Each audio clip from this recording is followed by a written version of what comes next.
ہمارا سب سے بڑا مسئلہ یہ ہے کہ بار بار گناہ کرنے کی وجہ سے ہمارے دلوں پر اس قدر میل چڑھ گئی ہے کہ ہمیں یہ احساس ہی نہیں ہوتا کہ میں کس ذات کی نافرمانی کر رہا ہوں۔ دل کی یہ کیفیت بہت خطرے کی بات ہے۔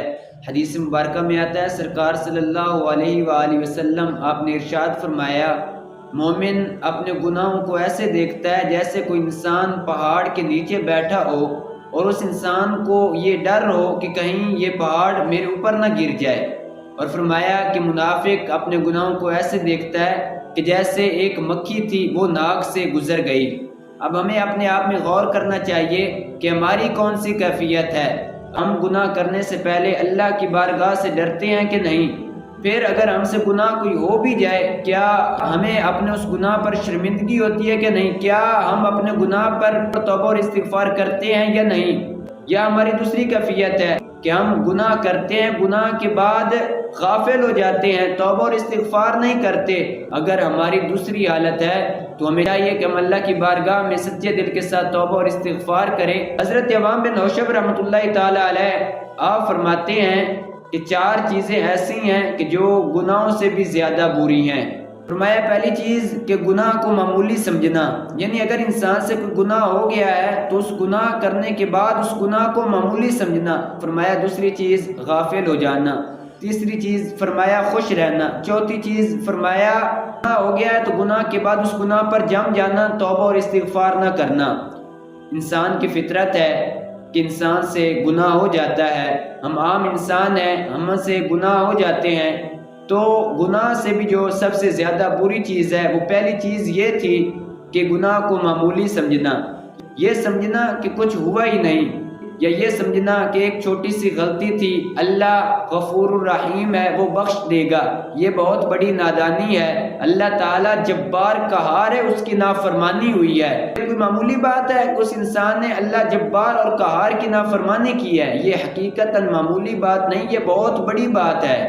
دوسری چیز فرمایا غافل ہو جانا، انسان سے گناہ ہو گیا ہے، انسان کی فطرت ہے کہ اس سے کوئی گناہ ہو جاتا ہے تو اس کے بعد انسان کو غافل نہیں ہو جانا چاہیے بلکہ اللہ کی بارگاہ میں توبہ اور استغفار کرنا چاہیے۔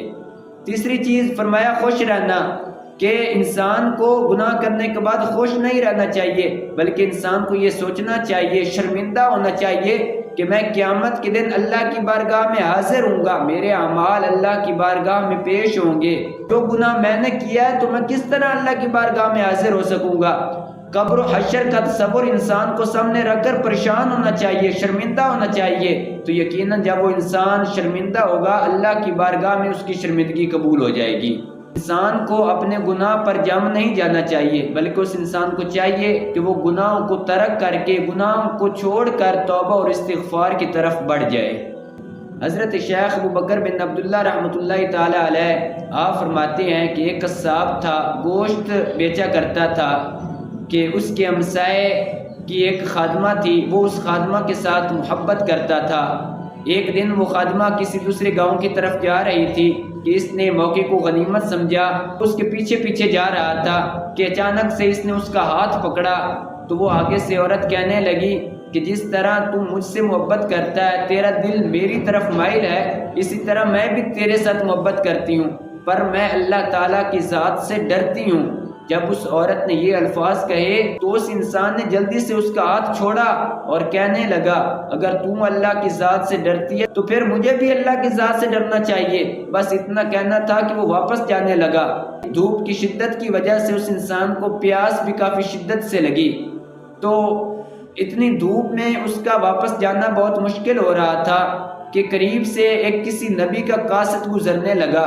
جب وہ وہاں سے گزرنے لگا تو اس نے اس کا حال پوچھا کہ اس کا حال کیسا ہے، تو وہ انسان کہنے لگا دھوپ کافی شدت سے ہے اور دھوپ کی شدت کی وجہ سے مجھے پیاس بھی کافی شدت سے لگی ہوئی ہے۔